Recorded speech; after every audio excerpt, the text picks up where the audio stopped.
C'est une signature de convention avec la société Agritrans pour la création d'une zone franche agricole Noribio intervient dans un contexte où l'administration Martelly-Lamotte met tout en œuvre pour la relance du secteur agricole. L'équipe gouvernementale en prend la mesure et, comme vous le savez, a élaboré en ce sens une véritable feuille de route pour faciliter cet essor.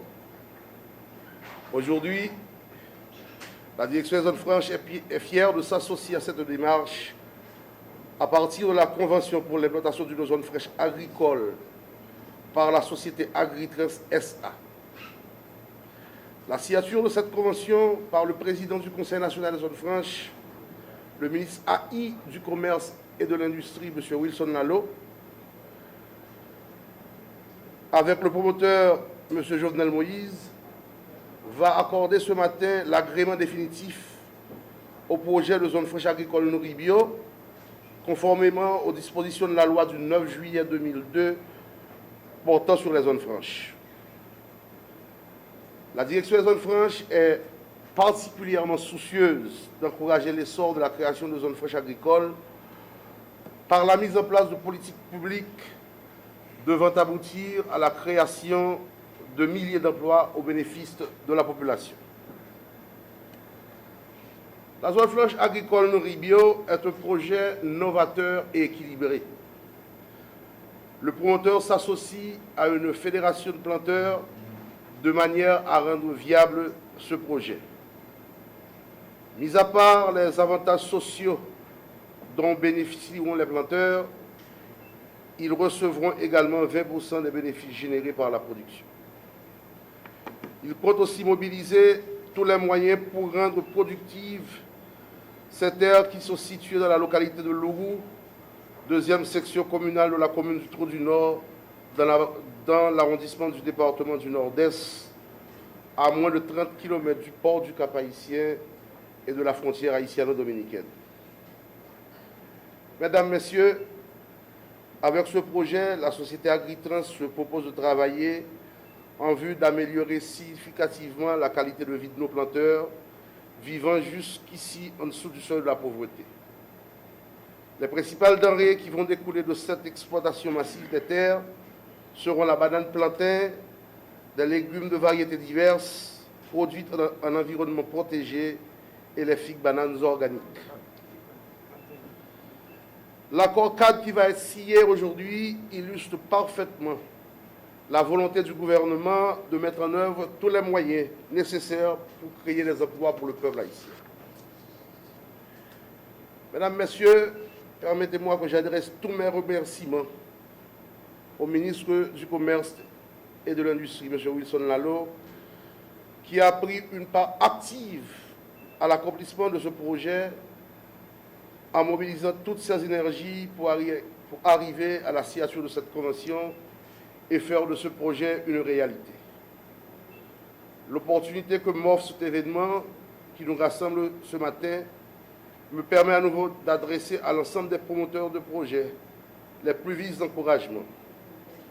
Je leur invite à continuer à faire la promotion des zones franches agricoles dans le pays. Définitivement, c'est un projet plein de promesses, car il ouvre des pistes nouvelles et propose un équilibre nouveau entre les promoteurs et l'État ici. Grande est notre joie et notre émotion aujourd'hui d'être le signataire de la première zone franche agricole d'Haïti après 209 ans d'indépendance. La dimension d'un projet se mesure à la taille du rêve de ses promoteurs. Que de nuits passées sans sommeil, que des kilomètres de route parcourus entre Port-de-Paix, Trou du Nord et Port-au-Prince. Nous nous sommes restés accrochés à notre noble conviction de voir Haïti retrouver sa place sur la carte mondiale de pays exportateurs de bananes. Cela fait plus de 65 ans depuis que le dernier bateau laissa le port du Cap-Haïtien avec une cargaison de bananes à destination des États-Unis. La Standard Fruit, qui est devenue aujourd'hui Chiquita, cette compagnie a connu des moments de prospérité et de gloire dans la production et l'exportation de la figue banane en Haïti.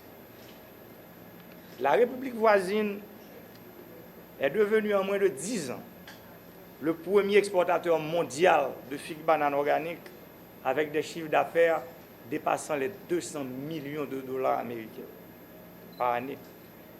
90% de la main-d'œuvre est haïtienne. Leur plus grande zone de production se trouve à moins d'1 heure de Wanamène. Et toute cette production se fait sur des terres qui sont considérablement moins fertiles que les nôtres. Parallèlement, Haïti est devenu, pendant les 25 dernières années, l'esclave des producteurs du monde entier. Le pays a une carence d'initiatives de grands projets de production agricole privée. La signature de cet agrément définitif de zone franche agricole ce matin est un signe clair du gouvernement Martelly Lamotte d'accompagner les porteurs et promoteurs de projets agricoles sérieux au plus haut niveau. La zone franche agricole Nouribio va créer plus de 3 000 emplois directs, 10 000 emplois indirects sur les 5 prochaines années. Et une production de plus de 20 000 tonnes métriques de bananes plantains, de figues bananes et de légumes de variétés diverses organiques sur près de 1000 hectares de terre de l'État haïtien dans la commune du Trou du Nord, département du Nord-Est. Le projet Nouribio de Agritrans est absolument inclusif. Nous attendons tous les conseils et suggestions qui tendent vers le succès, la réussite et la prospérité de la première zone franche agricole d'Haïti sur point de terre que nous aimons tous. Une meilleure façon pour aborder un projet qui était soumis à nous dans le ministère là, voilà à peu près 1 an.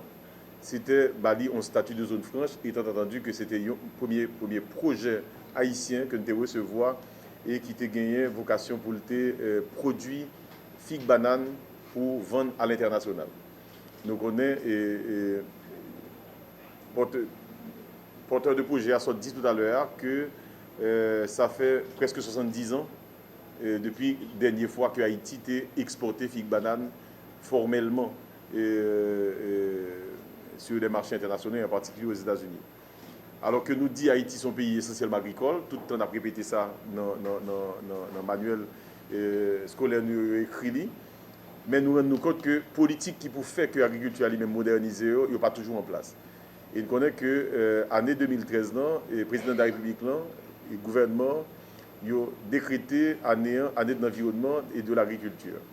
Maintenant, si nous disons année de l'environnement et de l'agriculture, ça veut dire que nous avons envie de faire de l'autre bagaille devant la situation que nous jouons, nous voulons faire aborder différemment, faire barrière en l'autre gens. Et faire barrière en l'autre gens, c'est permettre que nous prenions des risques d'innovation. Et le président Agritrans a dit tout à l'heure là, c'est qu'en Haïti, il manquait des projets ambitieux, des initiatives au niveau du secteur agricole qui sont ambitieuses et qui pour permettre que nous repositionner le secteur agricole haïtien dans la région caribéenne, mais également au niveau du monde. Et nous pensons que Haïti gagne une situation assez particulière, dans le sens que l'investissement fait dans l'agriculture en Haïti, il utilise très peu de fertilisants. Ça veut dire que Haïti, aujourd'hui, doit décider que c'est le premier pays mondial qui capte des produits bio, des produits organiques. Parce que son agriculture qui n'était pas de des gros investissements qui étaient faits sous lui. Si nous décidons de faire sérieusement, pas aucune raison que nous ne pas changer l'histoire de Haïti. Nous avons des pays, nous avons parlé de ça récemment, par exemple Vietnam, qui est un pays, même avec Haïti, qui a recevoir aide internationale, y compris aide alimentaire. En 20 ans, Vietnam passé comme premier producteur mondial, je dis, du riz. Et nous-mêmes, nous avons importé du riz du Vietnam, je dis. Pas rien qu'empêcher que nous ne pas faire même barrière, mais pour peu que nous prenions les bonnes décisions et que nous mettions en place les bonnes politiques. Et c'est pour ça que nous avons pile satisfaction pour nous accompagner le projet ça que société Agritrans porté. Et le projet à lui-même, il gagne, comme le président dit, il gagne une particularité qui rend le projet ça lui-même vraiment à encourager. Son projet, non seulement qui a mené capital financier important dans le secteur agricole là, mais qui a fait non seulement nos partenariats avec l'État, mais surtout nos partenariats avec paysans eux-mêmes. C'est que paysans, c'est actionnaire projet.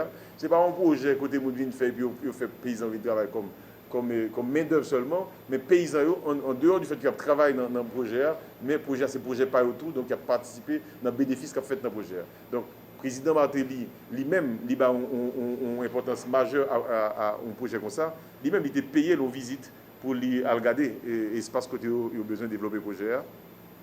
Et lui-même, il a besoin de vérifier dans quel point que le projet ça est, comment il a évolué. Donc, nous avons cherché des projets de ce type-là dans le pays.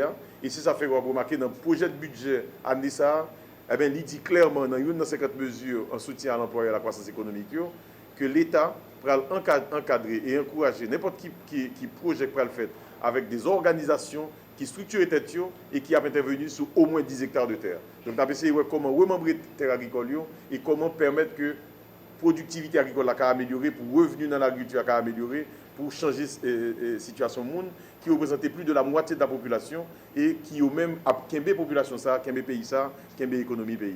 Donc de ce point de vue-là, donc nous disons bravo à M. Jovenel Moïse. C'est la première fois dans le pays que nous créé ça, une zone franche agricole. Et nous avons pris une décision, nous pensons que c'était la bonne décision. Il était que le projet a lui-même démarré. Nous croyons que le projet a commencé. Il était que le projet a fait la démonstration de pertinence. En tout cas, nous-mêmes, nous croyons par rapport à dossier qui montait, par rapport à l'analyse qui fait au niveau de l'administration publique de projet, de qualité projet, nous pensons que son projet qui t'a dû vraiment servir de modèle pour d'autres projets dans le pays. Donc, nous avons dit bravo à promoteur projet et en particulier à président. Et nous avons souhaité fortement que l'autre opérateur dans le secteur agricole ou bien l'autre entrepreneur privé t'a capable monter des projets comme ça que nous-mêmes nous créons au niveau de l'administration de l'État, au niveau du gouvernement. Nous connaissons l'engagement président sur la question ça, nous connaissons la volonté du gouvernement pour la question de création d'emplois et création de richesses. Mais ça ne va pas faire si des projets structurants comme ça. Donc, nous avons cherché des projets comme ça pour nous encadrer et nous avons fait tout ça qui dépend de nous pour que dans le pays, à travers tout le territoire, il y ait des projets comme ça. Donc là, c'est l'agriculture, mais d'autres projets de l'autre type, nous-mêmes nous prêts pour nous encourager de la même manière.